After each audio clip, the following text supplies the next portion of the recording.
Pada tanggal 24 Maret 1944 di sebuah desa kecil bernama Alcolu yang berlokasi di Clarendon County, South Carolina, dua orang gadis kulit putih, Betty June Binneker yang berumur 11 tahun dan Mary Emma Thames yang berumur 7 tahun sedang bersepeda menuju perkampungan warga kulit hitam yang berseberangan dengan perkampungan warga kulit putih, dipisahkan oleh bentangan rel kereta.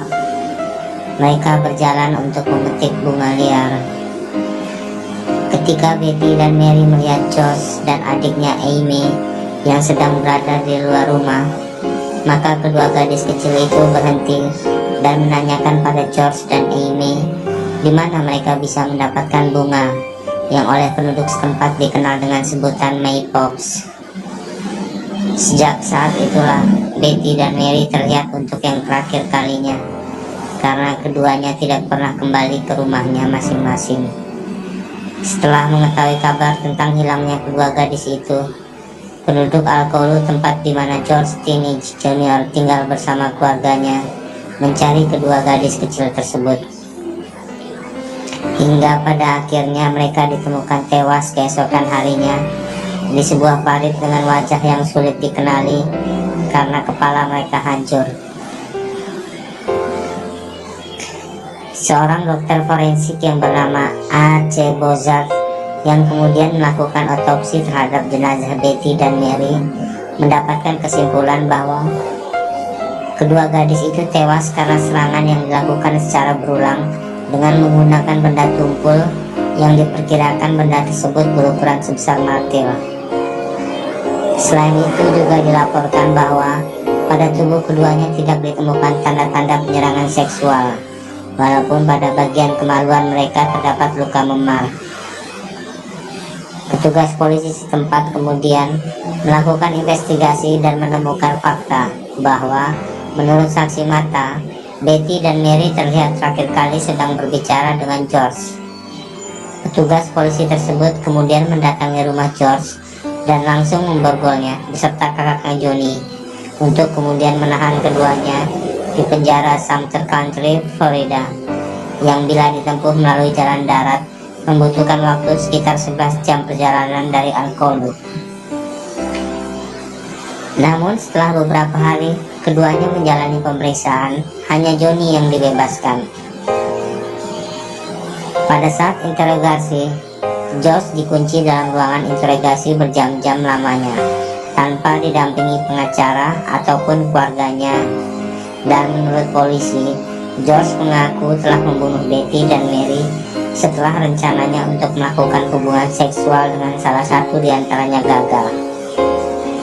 Masih menurut polisi, Josh juga mengakui bahwa dia menyimpan alat yang dipakai untuk membunuh Betty dan Mary pada sebuah parit yang letaknya hanya 6 kaki dari tempat di mana kedua anak perempuan itu meletakkan sepeda mereka.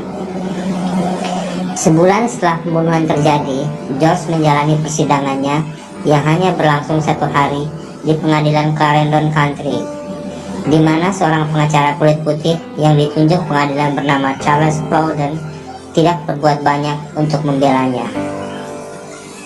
Terlebih ketika 3 orang saksi yang merupakan petugas polisi memberikan pernyataan bahwa George mengakui pembunuhan yang dilakukannya. Charles tidak sedikit pun melakukan pembelaan untuk George. Selama persidangan yang memakan waktu selama 2 jam tersebut, Charles juga gagal memanggil saksi ke hadapan hakim atau menyajikan bukti yang bisa meringankan tuntutan. Bukti paling signifikan yang diajukan Charles pada saat persidangan adalah pengakuan George secara lisan kepada petugas polisi tanpa adanya pengakuan tertulis yang menyatakan bahwa ia mengakui telah melakukan pembunuhan tersebut. Setelah diskusi yang dilakukan hanya selama 10 menit, para juri yang kesemuanya berkulit putih itu menyatakan bahwa George bersalah atas pembunuhan tingkat pertama. Dan pada hari yang sama, hakim menjatuhkan hukuman mati pada George dengan menggunakan kursi listrik. pada tanggal 16 Juni 1944. Sambil memegang Alkitab, George berjalan menuju ruang eksekusi. George yang hanya memiliki tinggi 155 cm dan berat sekitar 40 kg dituntun menuju ke sebuah kursi listrik dengan standar ukuran orang dewasa, dan kemudian diikat lengan dan kakinya dengan pengikat dari kulit. Sebuah masker yang juga terlampau besar bagi wajah anak seusia George juga dipasangkan menutupi wajahnya. Ketika seorang petugas penjara mengeksekusi George dengan mengalirkan listrik dengan kekuatan 2400 volt ke tubuh George, mengakibatkan masker yang menutupi wajahnya terlepas, dan dengan seketika terlihatlah mata George yang terbelalak mengeluarkan air mata, serta air liur yang juga keluar dari mulutnya, terlihat oleh semua orang yang berada di ruangan eksekusi. George dinyatakan telah benar-benar meninggal pada jam 7.30 malam, 4 menit setelah eksekusi dalam usia 14 tahun.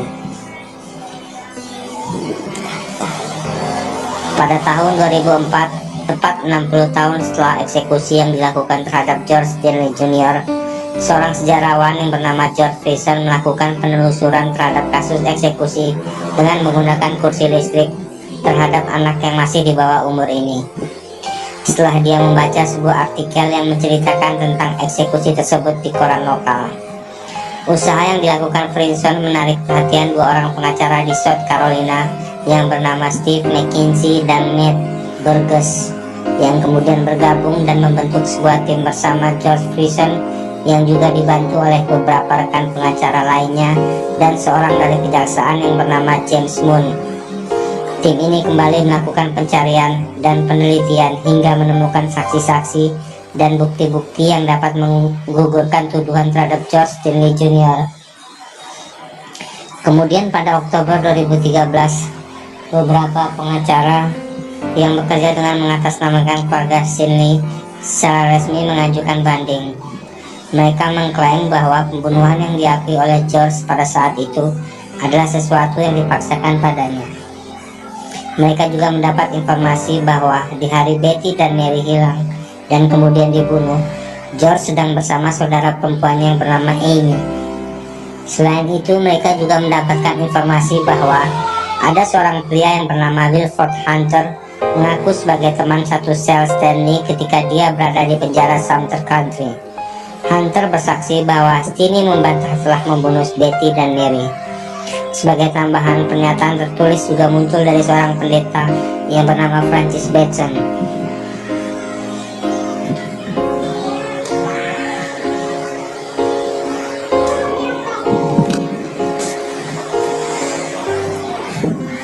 Pendeta tersebutlah yang pertama kali menemukan jenazah Betty dan Mary serta menarik kedua jenazah tersebut dari parit. Menurut pengakuan Francis Batson, pada saat itu dia tidak melihat ceceran darah di parit itu.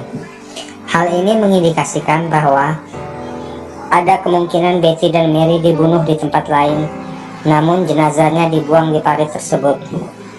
Setelah melalui masa pertimbangan selama 1 tahun, pada Desember 2014, Hakim Carmen T. Mullen membatalkan tuntutan terhadap George Stanley dan menyatakan bahwa hukuman yang diterimanya merupakan hal yang kejam dan tidak biasa. Selain itu, hakim juga menyebutkan bahwa terdapat pelanggaran terhadap hak proses hukum prosedural terdakwa yang menodai penuntutannya. Keluarga George Stanley Jr. tentunya sangat senang mengetahui bahwa saudara mereka dibebaskan dari hukuman setelah 70 tahun, walaupun kenyataannya George sudah terlanjur dieksekusi. Sedangkan pelaku yang sebenarnya, menurut Friesen, adalah seorang yang mungkin saat ini sudah meninggal. Orang tersebut kemungkinan berasal dari keluarga kulit putih terpandang yang berhasil membayar juri untuk menyatakan George bersalah dan dieksekusi.